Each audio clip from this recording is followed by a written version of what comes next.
नमस्कार दोस्तों, स्वागत है आपका अपनी YouTube channel education classes Ramu में आपका स्वागत करता हूं। दोस्तों, आज की वीडियो हमारा यूथ कंपटीशन टाइम्स का जो मॉडर्न पेपर है वो आज हमारा तीसरा होगा। ध्यान रखिएगा, ये हमारा तीसरा मॉडर्न पेपर है और इससे पहले मैंने 2 प्रैक्टिस सेट जो आपको करा चुका हूँ प्राइमरी सुपर टेट के लिए, जो कि काफ़ी महत्वपूर्ण है।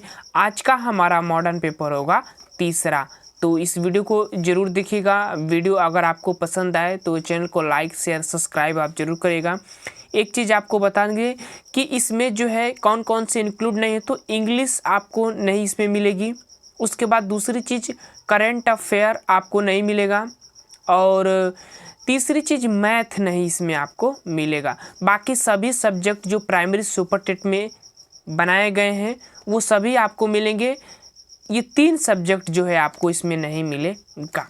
तो वीडियो अगर आपको पसंद आ रहा होगा तो चैनल को लाइक करिएगा, शेयर करिएगा, सब्सक्राइब करिएगा। तो चलिए दोस्त, सीधे स्टार्ट करते हैं अपने टॉपिक को। और आज का इस मॉडर्न पेपर तीसरे का प्रश्न नंबर पहला है कि निर्देशन गद्यांश को पढ़कर दिए गए प्रश्न का उत्तर सबसे उचित विकल्प चुनकर कीजिए। और प्रश्न का थ्योरी है कि मोरनी का विकास मोर के समान चमत्कारी तो नहीं हुआ, परंतु अपनी लंबी धूप छाई गर्दन, हवा में चंचल कल की पंखों की श्याम श्वेत पत्र लेखा मंथन गति आदि से वह भी मोर की उपयुक्त सहचारिणी होने का प्रमाण देने लगी। प्रश्न नंबर पहला है इस थ्योरी से रिलेटेड कि मंथन गति होती क्या है। विकल्प आपके सामने है, हम विकल्प नहीं पढ़ेंगे, आपको सिर्फ उत्तर बताना है कौन सा उत्तर सही होगा। तो प्रश्न नंबर पहला का है कि मंथर गति होती है। मंथर गति को क्या कहते हैं? इस गद्यांश में जो यहाँ पर लिखा गया है, मंथर गति आदि से वह भी मोर की उपयुक्त सहचारणी होने का प्रमाण देती है। तो मंथर गति को हम क्या कहते हैं? तो वह धीमी गति जो होती है ना, उसी को मंथर गति, जब मोर धीमी गति से नाचते हैं उसी को मंथर गति कह रहा है कवि इसमें। तो बी वाला विकल्प इसका सही हो जाएगा। दूसरा प्रश्न का निर्देशन पढ़कर उत्तर आपको देना है और निर्देशन है कि जीवन के इस मोड़ पर कुछ भी कहा जाता नहीं, अंधेरों में ढी पर शब्दों के पहरे हैं, हंसने को हंसते हैं, जीने को जीते हैं, साधन सुविधों से ज़्यादा ही रोते हैं, बाहर से हरे भरे भीतर घाव मगर गहरे, सबके लिए गूंगे हैं अपने लिए हैं बहरे। इस पंक्ति के अकॉर्डिंग दूसरे प्रश्न का आपको उत्तर देना है। प्रश्न नंबर दूसरा है कि कविता की पंक्ति में मुख्यतः बात कही गई है। मुख्यतः बात क्या कही गई है वो आपको बताना है प्रश्न नंबर दूसरा का। तो देखिए, इसमें एक मुख्यतः बात कही गई, कुछ भी न कह पाना की व्यवस्था, एक अलग ही तरह का इसमें ये बात कहा गया है। तो ए वाला विकल्प इसका सही हो जाएगा। प्रश्न नंबर तीसरा है कि जो वाणी द्वारा व्यक्त न किया जा सके उसको आप क्या कहते हैं? तो उसको हम कहते हैं क्या? अनिर्वचनीय। सी वाला विकल्प इसका सही हो जाएगा। प्रश्न नंबर चौथा है कि उत्साह किस रस का अस्थाई भाव है। तो आपको पता ही होगा कि उत्साह, जब आप वीर रस में होते हैं तब इसका उत्साह का प्रयोग किया जाता है, उत्साह रस का। तो बी वाला विकल्प इसका सही हो जाएगा। प्रश्न नंबर 5, पेड़ से बंदर कूदा, यानी कि वाक्य में कौन सा कारक है आपको बताना है। तो कौन सा कारक है बताना है? तो जब 2 चीज़ें अलग होती है ना तो उसको हम आपादान में रखते हैं, पंचमी विभक्ति। ये वाला विकल्प इसका सही हो जाएगा। प्रश्न नंबर छठवां कह रहा है कि ख है, ख क्या है वो आपको बताना है। तो देखिए, ख की अगर हम बात करें तो यह व्यंजन के किस प्रकार के अंतर्गत आएगा? तो देखिए 1 2 3, ये तो नहीं, ये गलत हो गया। देखिए, इसमें जो सही होगा ए वाला विकल्प अघोष वर्ण। अघोष वर्ण जो है पहला और दूसरा वर्ण जो होता है वो अघोष होता है। इसमें से ये दूसरा वर्ण है, इसीलिए ए वाला विकल्प सही है। बाकी इसमें से कोई विकल्प सही नहीं होगा, हमारा विकल्प पहला सही हो जाएगा। प्रश्न नंबर 7वां है कि निम्न में से तत्सम शब्द है। तत्सम शब्द आपको इसमें बताना है। तो अगर हम बात करें तत्सम की, तो इसमें जो है तत्सम सी वाला विकल्प जो है सही हो जाएगा। हालांकि ये प्रैक्टिस सेट है, मॉडर्न पेपर है, इसीलिए मैं विस्तार से नहीं बता रहा हूँ, नहीं तो विस्तार से बताने का प्रयास करता। प्रश्न नंबर 8 है कि निर्दय का विलोम क्या होता है। तो आपको पता होगा कि निर्दय का विलोम सदय होता है। प्रश्न नंबर 9 है कि निम्नलिखित में से कौन सा वारित का पर्यायवाची शब्द नहीं है। वारित का इसमें से पर्यायवाची शब्द कौन सा नहीं है वो आपको बताना है। तो देखिए वारित का पर्यायवाची इसमें से कौन सा नहीं है, डी वाला विकल्प अम्बुज। अम्बुज जो है कमल का पर्यायवाची होता है, वारिद का नहीं होता है। तो मेघ, पयोग और घन ये वारिद का पर्यायवाची है, बाकी अम्बुज जो है जो कमल का पर्यायवाची है। प्रश्न नंबर 10 है कि निम्नलिखित में से क्रिया विशेषण है। तो क्रिया विशेषण सरल प्रश्न है, धीरे धीरे को क्रिया विशेषण, जैसे राम धीरे धीरे जाता है, तो राम की जो जाने की क्रिया है उसको बता रहा है, कैसे जाता है, तो धीरे धीरे जाता है। आगरा का बहुवचन होगा, तो आगरा का बहुवचन क्या होगा, विकल्प आपके सामने है, प्रश्न नंबर 11 का रहा है। देखिए आगरा का बहुवचन नहीं होगा, क्योंकि आगरा जो है ना संज्ञा है एक, और संज्ञा बहुवचन में कभी नहीं प्रयोग होती है। प्रश्न नंबर 12, निम्नलिखित वाक्यों में से आपादान कारक का उदाहरण कौन सा है। उसमें से आपको बताना है कि आपादान कारक का उदाहरण कौन सा है। विकल्प आपके सामने है, उत्तर आप देखकर बताइएगा। आपादान कारक का उदाहरण इसमें से पूछ रहा है, तो देखिए राधा घर से निकली, ये भी अलग हो रही है। सीता गीता से अच्छे, ये भी अच्छा ही। और मुझे आपसे बहुत डर लगता है। उपयुक्त सभी, डर के योग में, अच्छा के योग में और अलग होने के योग में पंचमी विभक्ति आपादान कारक का प्रयोग किया जाता है। प्रश्न नंबर 13, अधि उपसर्ग से बना शब्द नहीं है, यह कह रहा है। तो अधि उपसर्ग से बना शब्द नहीं है, कौन सा नहीं है, तो साफ दिख रहा है सी वाला विकल्प, अधीर में अधि उपसर्ग नहीं, बाकी तीनों विकल्प में अधि उपसर्ग है। प्रश्न नंबर 14 है कि ऋण मुक्त समस्त पद का विग्रह होगा, तो एक सरल है, ऋण से मुक्त हो जाता है, डी वाला विकल्प जो है सही हो जाएगा। प्रश्न नंबर 15 क्या कह रहा है कि रघुपति शब्द किस समास का उदाहरण है। प्रश्न नंबर 15 का आपको उत्तर बताना है, और रघुपति शब्द में कौन सा क्या समास हो जाएगा, तो बहुब्रीहि समास, सी वाला विकल्प इसका सही हो जाएगा, ध्यान रखिएगा बहुब्रीहि समास। प्रश्न नंबर अब आ जाते हैं 16 प्रश्न करा कि अधोलिखित लोकोक्ति का सही अर्थ बताइए। लोकोक्ति क्या है भाई, आए थे हरिभजन को ओठन लगे कपास, इस जो लोकोक्ति है उसका अर्थ बताना है। तो देखिए विकल्प हमारा सी वाला विकल्प, बड़े लक्ष्य निर्धारित करके छोटे कार्यों में लग जाना, यही इसका अर्थ हो जाता है। प्रश्न नंबर 17, तेरी वर्षी ने वर्छीले हैं खलन में पंक्ति में कौन सा अलंकार है, आपको बताना है। काफ़ी इंपॉर्टेंट प्रश्न है, काफ़ी पूछा जाता है। इसमें जो तेरी वर्षी ने वर्छीने हैं खलन में पंक्ति में अगर अलंकार की बात करें तो यमक अलंकार हो जाएगा, डी वाला विकल्प इसका सही हो जाएगा। प्रश्न नंबर 18, मुद्रा शब्द का अर्थ समूह चुनिए। मुद्रा शब्द का अर्थ समूह आपको इसमें से चुनना है, कौन सा होगा। तो देखिए मुद्रा को हम क्या कह सकते हैं, मोहर, छाप, सिक्का, अंगूठी, चेहरे का भाव, ऐसा नहीं कह सकते। ए वाला विकल्प जो इसका सही हो जाएगा, मोहर, छाप, सिक्का और अंगूठी वाला विकल्प हमारा सही हो जाएगा, ए वाला विकल्प सही हो जाएगा। प्रश्न नंबर 19, जहाँ जहाँ शब्द व्याकरण की दृष्टि से क्या है, जहाँ जहाँ शब्द जो है व्याकरण की दृष्टि से क्या है वो आपको बताना है। तो इसको हम कह सकते हैं पुनरुक्त शब्द युग्म, सी वाला विकल्प इसका सही हो जाएगा। प्रश्न नंबर 20, दिए गए शब्दों में भिन्न अर्थ वाला शब्द है।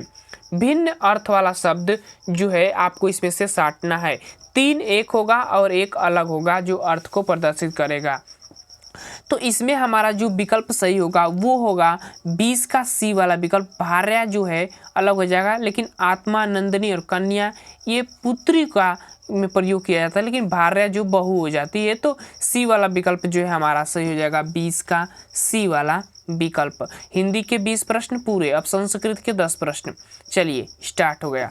सर्वनाम स्थान संज्ञा कस्य भवति। तो सर्वनाम स्थान संज्ञा कस भवति, सी प्रत्यय से सर्वनाम शब्दस्य सर्व शब्दस्य। तो देखिए इसका जो विकल्प सही होगा सी सब प्रत्यय से जो हो जाएगा ना, छोटी सी वाला, वो हो जाएगा सर्वनाम स्थान संज्ञा कस्य भवति हो जाएगा। प्रश्न नंबर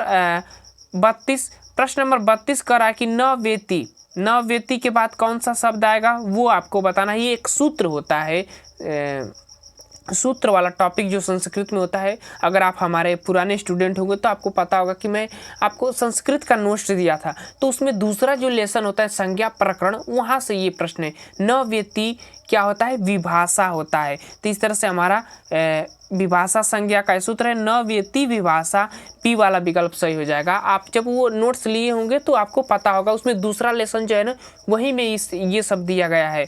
जैसे कत कत वतु निष्ठ, ये है उपदा संज्ञा पर सन्निकर्तम सहिता, ये ऐसा सूत्र होता है। तो हमारा विकल्प जो है बी वाला विकल्प इसका सही हो जाएगा। आप अगर वो नोट्स लिए होंगे टेलीग्राम पर से तो वो उसमें आपको ये जब मिलेगा चैप्टर वाइज, जब आप उसमें देखेंगे तो दूसरा संज्ञा प्रकरण वाले टॉपिक में आपको मिलेगा। प्रश्न नंबर 33, अधोलिखित में कौन वर्ण झस प्रत्याहार में आता है? प्रत्याहार आपको पता है 14 है। अब उसमें से झस प्रत्याहार में कौन आएगा?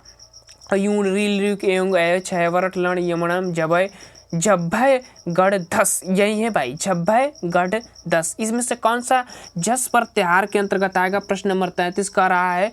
तो जो ध वाला वर्ण है ना वो हमारा आ जाएगा। तो इस तरह से हमारा कौन सा विकल्प? डी वाला विकल्प जो है इसका सही हो जाएगा।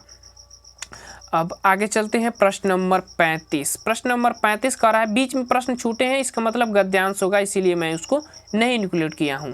प्रश्न नंबर 35 की पृष्ठव पद किस सूत्र का उदाहरण है? पृष्ठव पद जो है किस शब्द का उदाहरण है वो आपको बताना है। तो देखिए प्राद उहो ढूढ़ ये वैसु, ये ए वाला विकल्प जो है सही हो जाएगा। हमारे संस्कृत वाला नोट्स आप उसमें लिए होंगे तो उसमें देखिए संधि वाले प्रकरण में यही चीज़ दिया गया है, तो उसमें ध्यान रखिएगा, ये वाला विकल्प हमारा सही हो जाएगा। प्रश्न नंबर ये आप एक श्लोक है उसको पढ़कर उत्तर देना है। तो देखिए इसमें उत्तर प्रश्न का जो है उत्तर ही डायरेक्ट बता देता हूँ। प्रश्न नंबर 36 का तो देखिए मित्रम जो है सही हो जाएगा। आपको जब आप इसको पढ़ेंगे तो यहाँ पर देखिए ये मिला है मित्रम में सदृश्यम केन रत्निम शिष्टम मित्रसम, ये वाला विकल्प जो है सही हो जाएगा। आप पढ़ेंगे तो 36 का ये वाला विकल्प। बाकी चीज़ें आगे प्रश्न पर चलते हैं। प्रश्न नंबर 37 का रहा है कि सप्तचत्वारिशत कौन सी संख्या है? सप्तचत्वारिशत, अच्छा देखिए चत्वारिशत किसे कहते हैं? तो 40 को कहते हैं, और उसमें 7 जोड़ देंगे तो 47 हो जाएगा ना, बी वाला विकल्प सही हो जाएगा। प्रश्न नंबर 38, अट प्रत्याहार के अंतर्गत आता है। अट प्रत्याहार के अंतर्गत कौन आएगा वो आपको बताना है। प्रत्याहार आपको 14 पता ही होगा, अयूड रील रिक एवं एच है व र ट लास्ट में आ गया ना, और अ से स्टार्ट हो गया तो अट प्रत्याहार, यानी सभी स्वर आ जाएंगे। चार मैसर सूत्र में स्वर आते हैं। उसके बाद हैवरट वाला पार्ट आ जाता है। तो इस तरह से हमारा जो विकल्प सही होगा ए वाला विकल्प सही हो जाएगा। आगे चलते हैं प्रश्न नंबर 39, पुरुष रसभ पद में समास का सही विकल्प चुनिए। इसमें से किस समास के, अब तो यहाँ पर कर्मधारय ही दिया गया है, कर्मधारय का प्रकार है उसमें आपको बताना है। तो देखिए उपमानोत्तर पद कर्मधारय समास आ जाता है। तो ऑप्शन नंबर ए वाला विकल्प इसका सही हो जाएगा। प्रश्न नंबर 40 है कि श प्रकृत्या चारु अस्ति वाक्य किस सूत्र का उदाहरण है? प्रश्न नंबर 40 का, प्रश्न नंबर 40 किस वाक्य का उदाहरण है वो आपको बताना है। देखिए इसमें देखिए प्रकृत्या चारु अस्ति, तो प्रकृत्याद्भिम उपसंख्य नामम, इसी से आपको मिल जा रहा है ए विकल्प। संस्कृत में दरअसल होता क्या है कि कुछ चीज़ें ऐसी होती है जो आपको प्रश्न में और विकल्प में मिलता है, तो ऐसे भी आधार लगाकर आप उत्तर ढूंढ सकते हैं। ए वाला विकल्प जो है इसका सही हो जाता है। प्रश्न नंबर 41 से स्टार्ट होता है साइंस। वे भौतिक राशियाँ जिसमें केवल डैश डैश होती है और डैश डैश नहीं होती, इसे अदिश राशियाँ। अदिश राशियाँ में आपको पता होगा कि क्या होगा, परिणाम होगा, सिर्फ दिशा नहीं होती है, पता होगा ना। तो बी वाला विकल्प इसका सही हो जाएगा। जैसे ऊर्जा हो जाता है, ये सब अदिश राशियाँ हैं। 42, बिजली के बल्ब का फिलामेंट से बना होता है, तो ये सरल प्रश्न टंगस्टन का बनाता है। प्रश्न नंबर 43, यूडियोमीटर किसका मापन करता है? काफ़ी इंपॉर्टेंट प्रश्न है।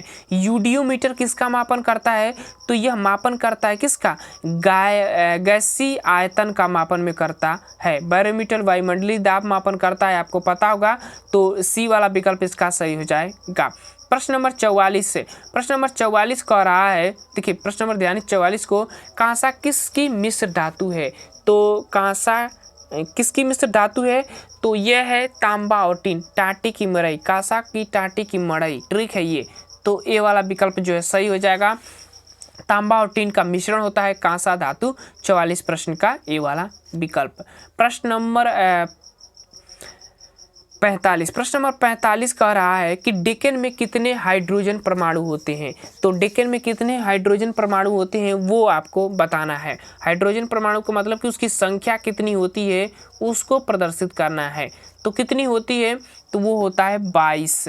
ए वाला विकल्प जो है सही हो जाएगा। हाइड्रोजन में कितने डेकेन में कितने हाइड्रोजन परमाणु? तो 22।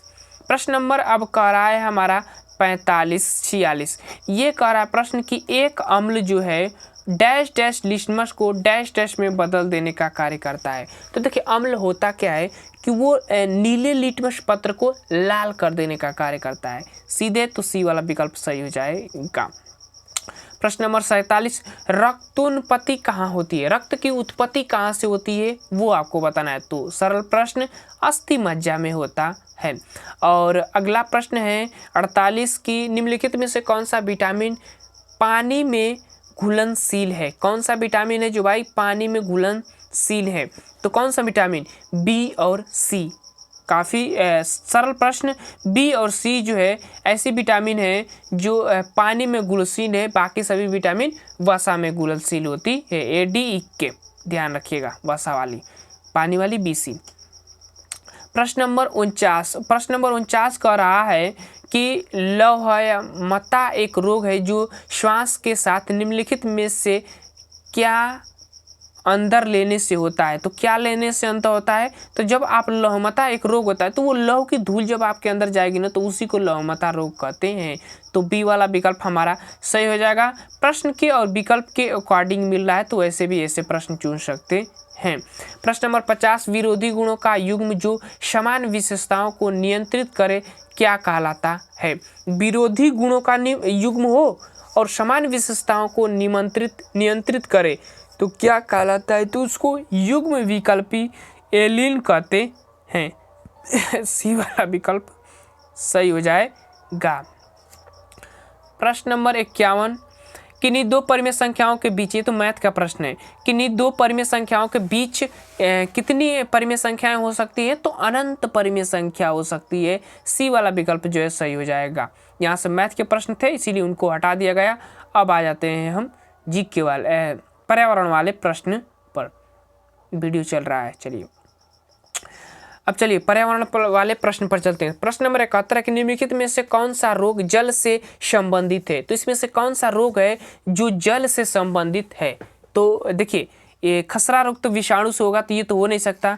हैजा, पीलिया और डायरिया, ये तीनों रोग जो है जल जनित रोग हैं, इसीलिए डी वाले विकल्प के साथ चले जाएंगे।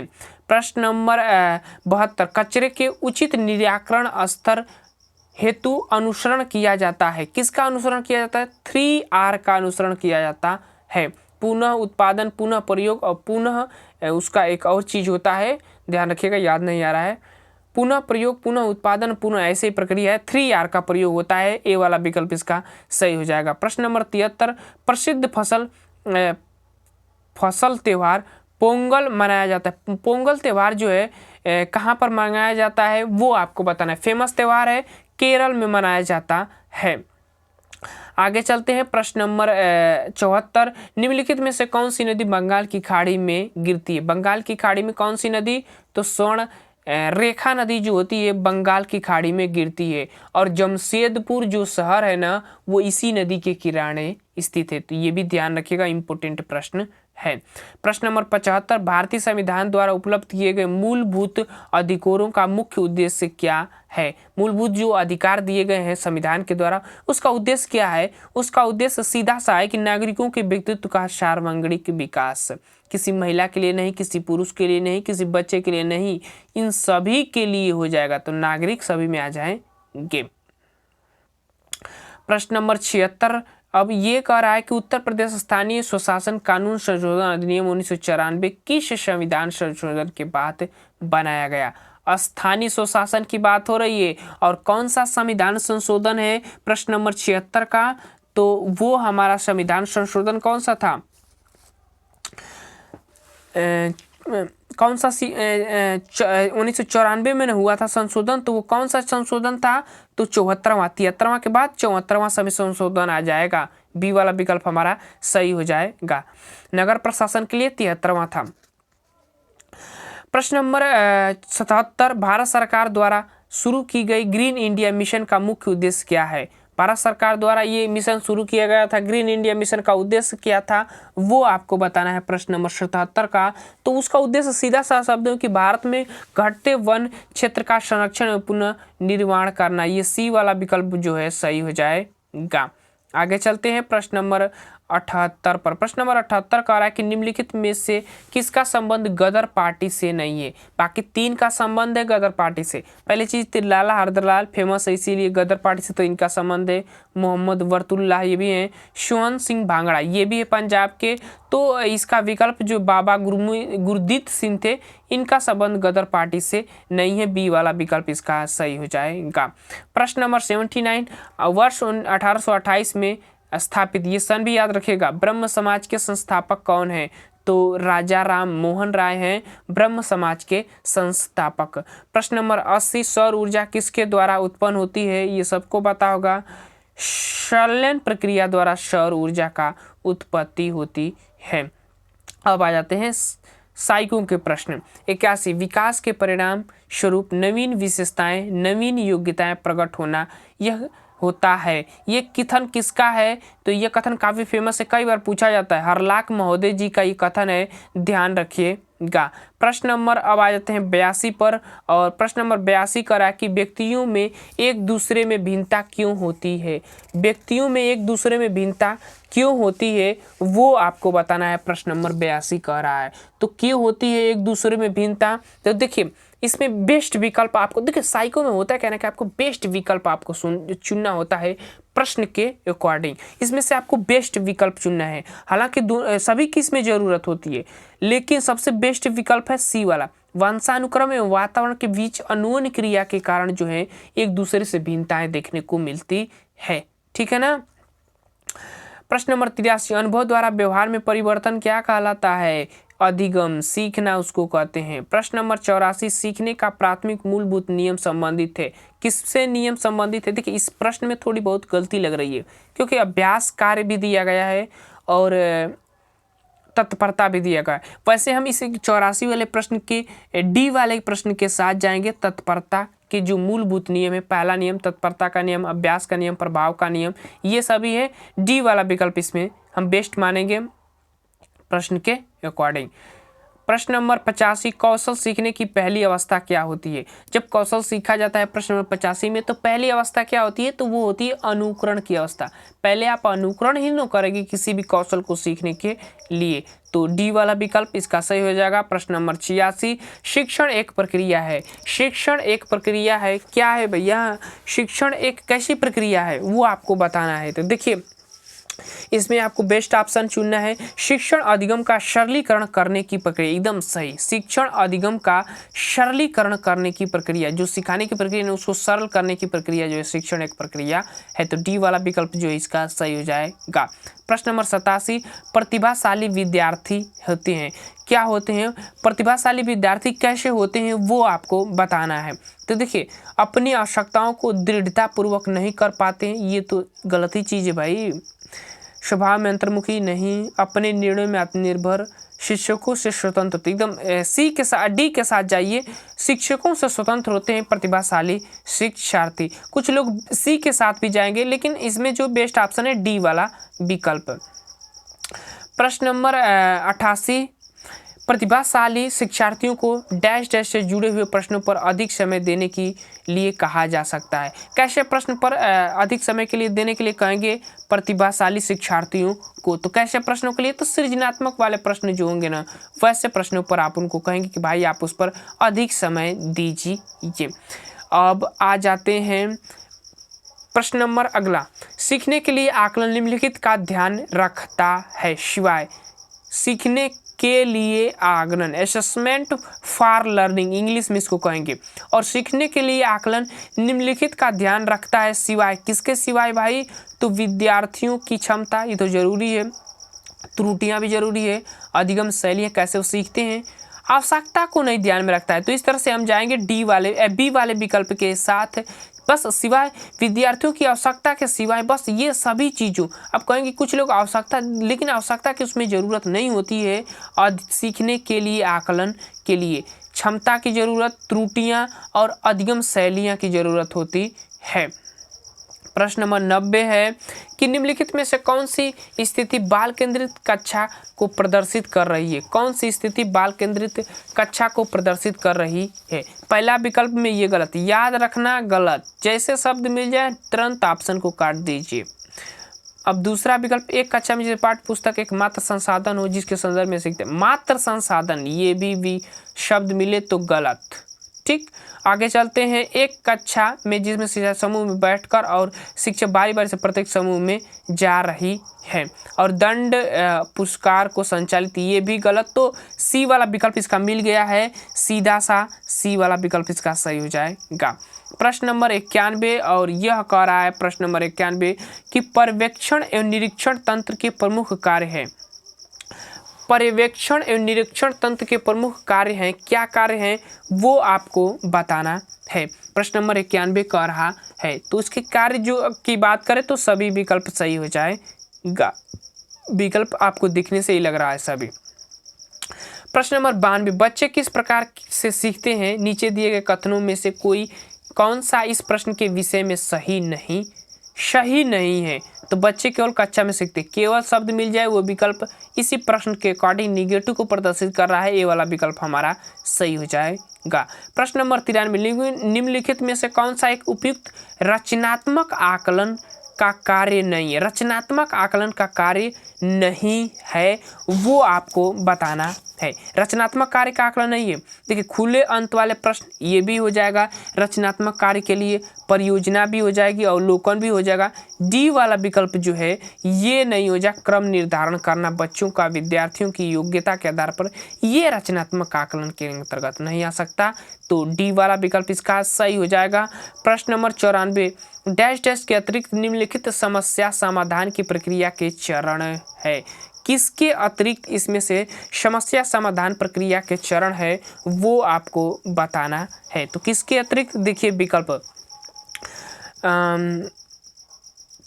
प्रश्न नंबर 94 कह रहा है किसके अतिरिक्त, देखिए परिणामों की आशा करना, आशा कहीं किया जाता है, ये वाला विकल्प ऐसे ही मिल गया, सही हो जाएगा। प्रश्न नंबर 95, निम्नलिखित में कौन सा एक आधारभूत सहायता का उदाहरण है, कौन सा एक आधारभूत सहायता का उदाहरण है वो आपको बताना है। प्रश्न नंबर 95 का, तो देखिए अवबोधन और संकेत देना या नाजुक स्थितियों पर प्रश्न पूछना, ये सबसे बेस्ट ऑप्शन 95 का ए वाला विकल्प हमारा सही हो जाएगा। प्रश्न नंबर 96, संज्ञानात्मक संप्राप्ति का न्यूनतम स्तर है। देखिए ब्लूम टैक्सोनॉमी आप पढ़े होंगे ना, तो वहाँ से ये प्रश्न है, संज्ञानात्मक संप्राप्ति का न्यूनतम स्तर आपको बताना है। तो पहले पर कौन सा आता है वही न्यूनतम होगा, तो पहले पर हमारा आता है कौन सा, ज्ञान आता है, तो ये वाला विकल्प ऐसे ही सही हो जाएगा।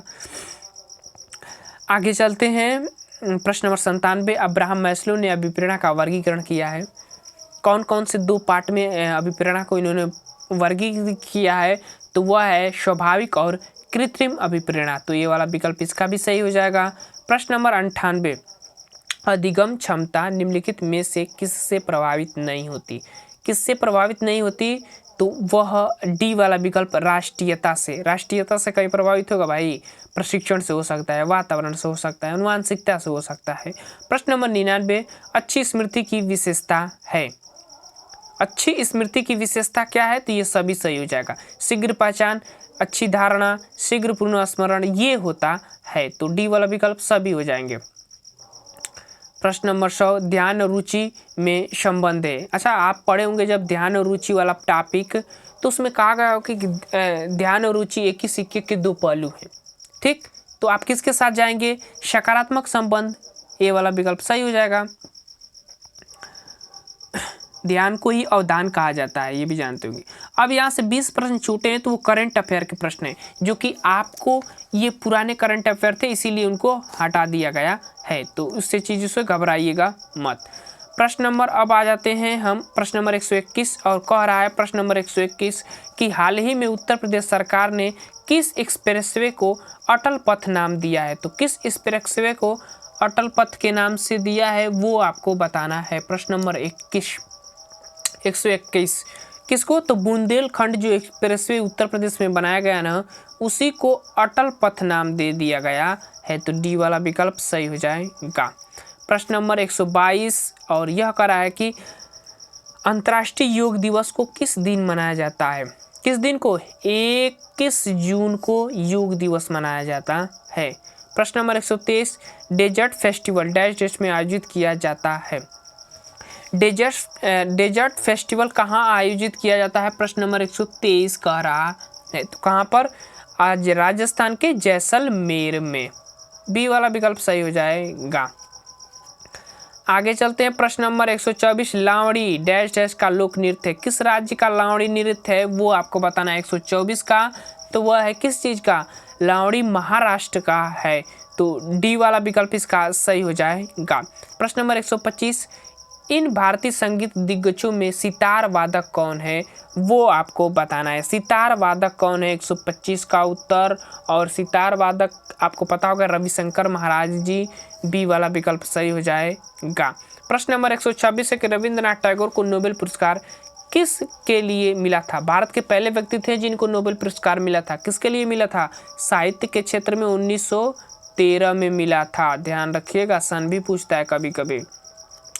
प्रश्न नंबर 127 इन खेलों में से किस खेल का सामान्य सबसे कम समय में कौन सी खेल खेली जाती है वो आपको बताना है। काफ़ी सरल प्रश्न, कबड्डी में कम समय लगता है, बाकी सब में ज़्यादा, हॉकी, क्रिकेट, फुटबॉल में सबसे ज़्यादा समय लगते हैं। प्रश्न नंबर 128 है कि कबड्डी के एक टीम में खिलाड़ियों की संख्या होती है, तो कबड्डी आप देखते होंगे, अभी आ ही रहा है कबड्डी, तो आप देखते ही होंगे कितने खिलाड़ी होते हैं, तो 7 खिलाड़ी होते हैं, बी वाला विकल्प 128 का सही हो जाएगा। और प्रश्न नंबर 129 है कि टाइम मैगजीन के मुख्य पृष्ठ पर दिखाई देने वाले बॉलीवुड के प्रथम व्यक्ति का नाम बताइए। कौन है भैया प्रथम व्यक्ति जो दिखाई दिए थे, परवीन बाबी जो थे वो थे, डी वाला विकल्प इसका सही हो जाएगा। प्रश्न नंबर 130 है कि निम्नलिखित में से किस वर्ष गांधी समझौते पर हस्ताक्षर किए गए थे।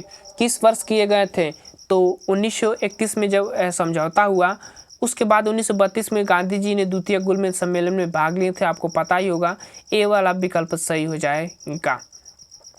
अब आ जाते हैं रीजनिंग के 5 प्रश्न। चलिए रीजनिंग के 5 प्रश्न सरल ही हैं। श्रेणी का अगला पद क्या होगा वो आपको बताना है।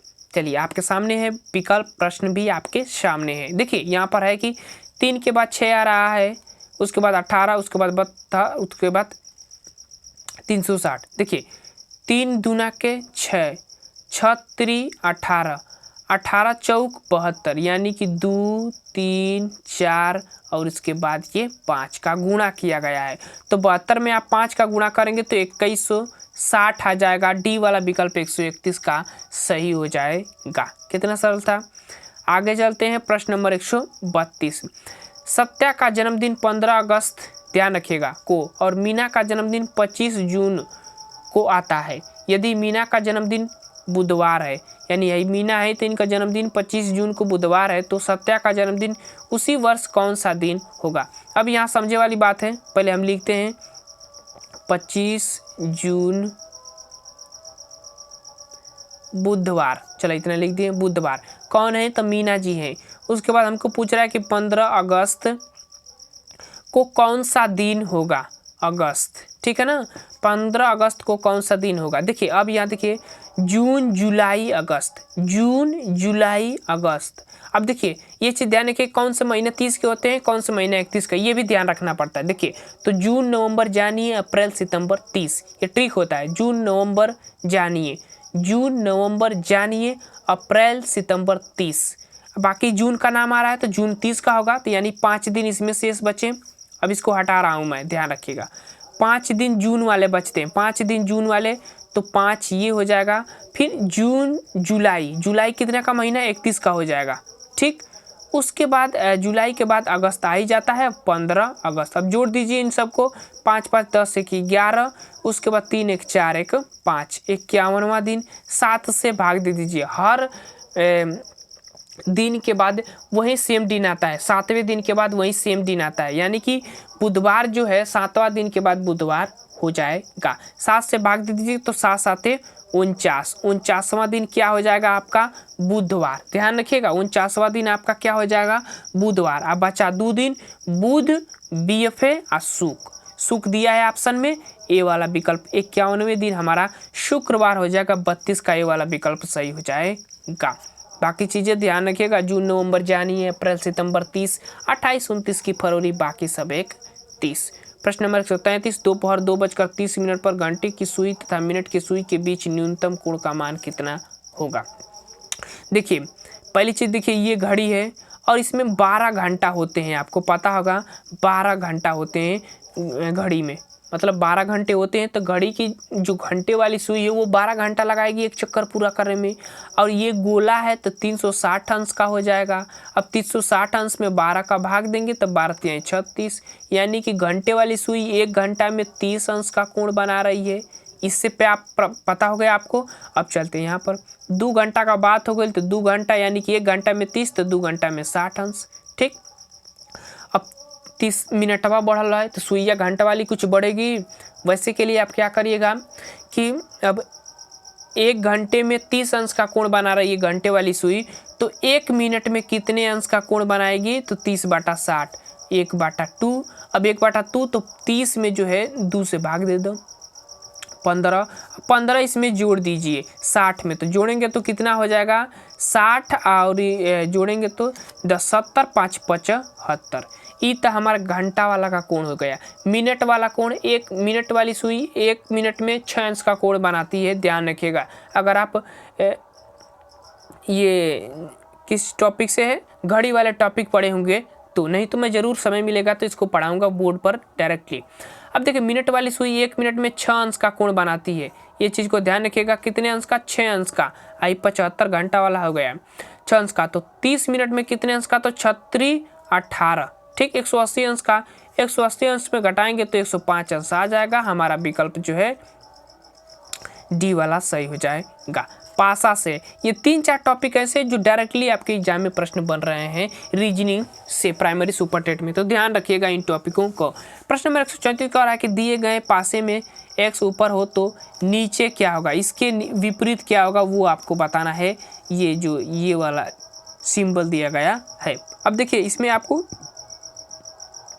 6 सिंबल दिए गए हैं। जैसे देखिए एक 0 है, एक कोण है, एक ये है और एक आयत है और एक ये है, और इसके बाद एक ये सिंबल है। कितने सिंबल, 6 सिंबल। आपको पता होंगे कि पासे में 6 ही प्लक होते हैं, 6 ही प्लक मतलब 6 बार ही आते हैं। अब इसका विपरीत पूछ रहा है, कुछ मत करिए ना, आप डायरेक्टली इसको क्या करिए कि इसके साथ इसकी तुलना कर दीजिए, ठीक, पता आपको चल जाएगा। करिए, में से इसी का पूछा है तो इसी को ऐसे रख देते हैं, फिर ऐसे कोण वाला भाग, फिर ऐसे 0, पहले वाले को रखें दूसरे वाले पर, फिर ऐसे सिंबल वाला भाग, फिर उसके बाद ये वाला भाग। देखिए क्लॉकवाइज घूम रहे हैं, ये वाला ऐसे क्लॉकवाइज, फिर उसके बाद इसके वाले भाग में कहा जाएगा आयत आ जाएगा।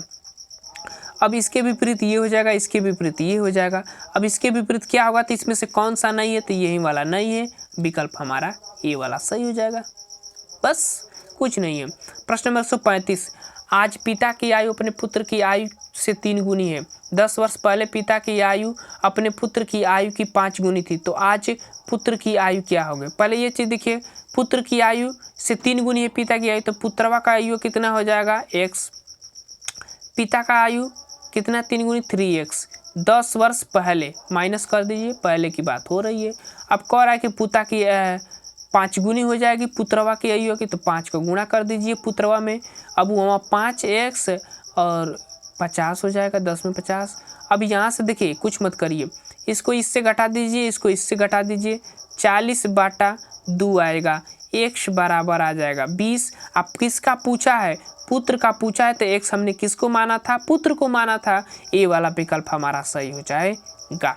प्रश्न नंबर 136, सीसीटीवी का फुल फॉर्म क्या होता है। काफ़ी इंपॉर्टेंट प्रश्न है, ध्यान रखिएगा। सीसीटीवी का फुल फॉर्म होगा क्लोज सर्किट टेलीविजन, इसका फुल फॉर्म हो जाएगा। ए वाला विकल्प इसका सही हो जाएगा।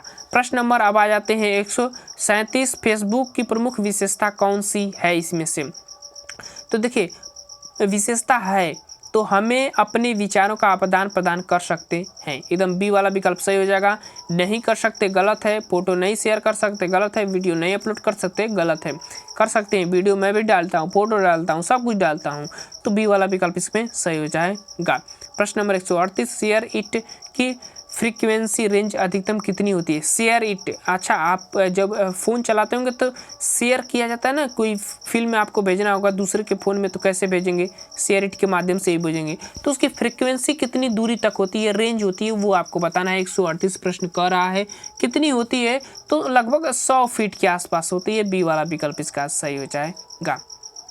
प्रश्न नंबर 139, स्मृति स्तर शिक्षण के अंतर्गत जोर दिया जाता है किस पर, तो प्रत्यास्मरण पर। कुछ मत पढ़िए, प्रत्यास्मरण पर स्मृति स्तर पर जोर दिया जाता है। इसके जनक हर्बर्टसन हैं।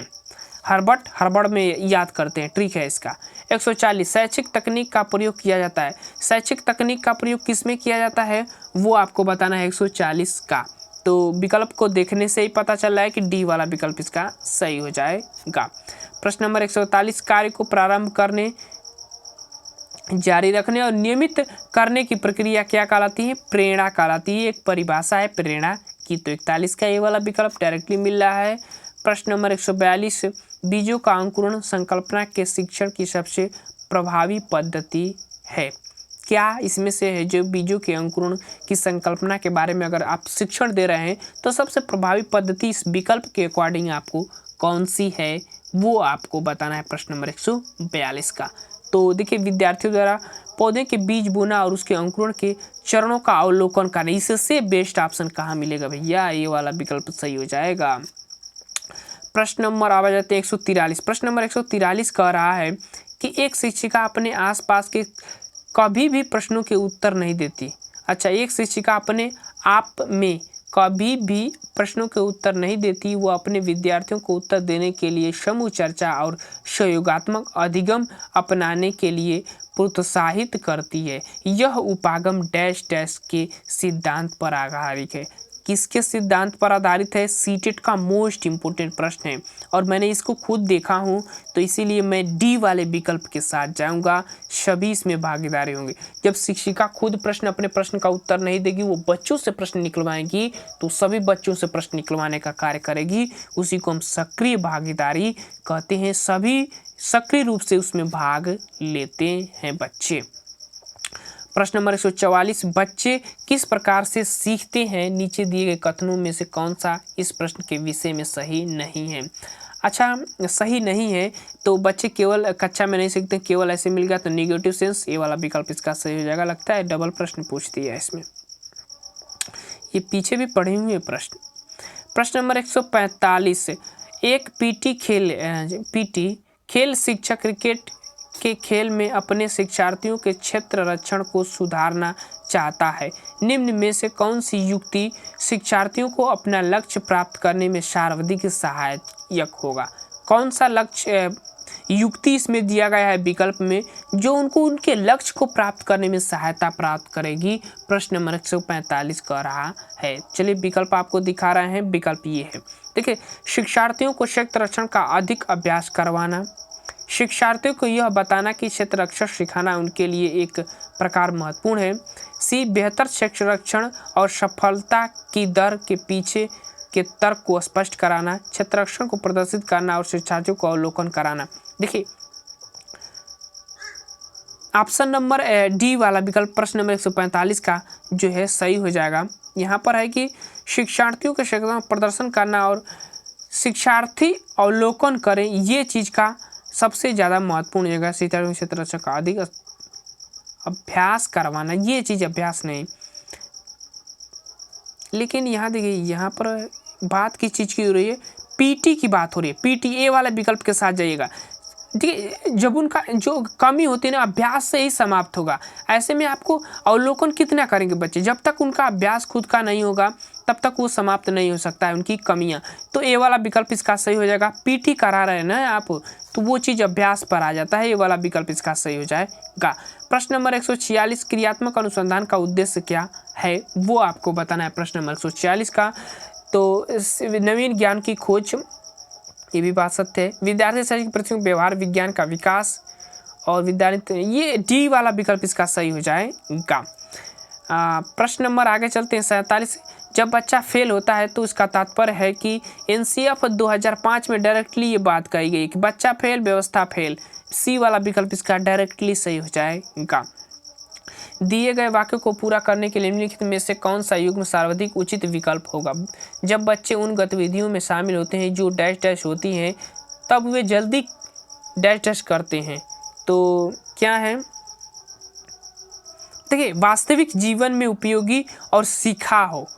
देखिए वास्तविक जीवन में जब बच्चे उन गतिविधियों में शामिल होते हैं जो उनके वास्तविक जीवन में उपयोगी होती है तब वो उन्हें जल्दी सीख लेते हैं, उनके वास्तविक जीवन से रिलेटेड जब भी कोई बात होती है। तो सी वाला विकल्प मोस्ट इंपोर्टेंट प्रश्न है।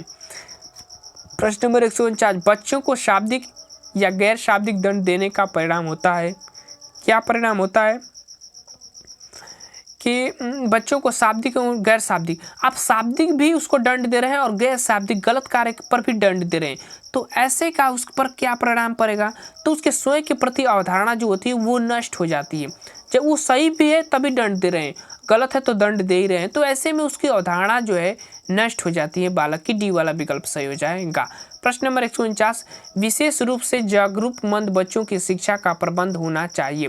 कैसा प्रबंध होना चाहिए विशेष रूप से जागरूक बच्चों की शिक्षा व्यवस्था का, वो आपको बताना है। तो देखिए अगर विशेष रूप से जो जागरूक ज़रूरतमंद है, जागरूक में पढ़ रहा हूँ, ज़रूरतमंद जो बच्चे हैं अगर उनकी शिक्षा व्यवस्था करनी तो आप उनको सामान्य बच्चों के साथ डालिए, सामान्य बच्चों के साथ अच्छे सीखेंगे। ये वाला विकल्प इसका सही हो जाएगा। तो ये थे हमारे 150 प्रश्नों की मॉडर्न पेपर तीसरा। वीडियो आपको कैसा लगा ज़रूर हमें बताइएगा और अगला मॉडर्न पेपर मैं कोशिश करूँगा जल्दी आए। बाकी चीज़ें बने रहिएगा हमारे चैनल के साथ। वीडियो पसंद आए तो लाइक शेयर कर दीजिएगा। Thank you for watching this video.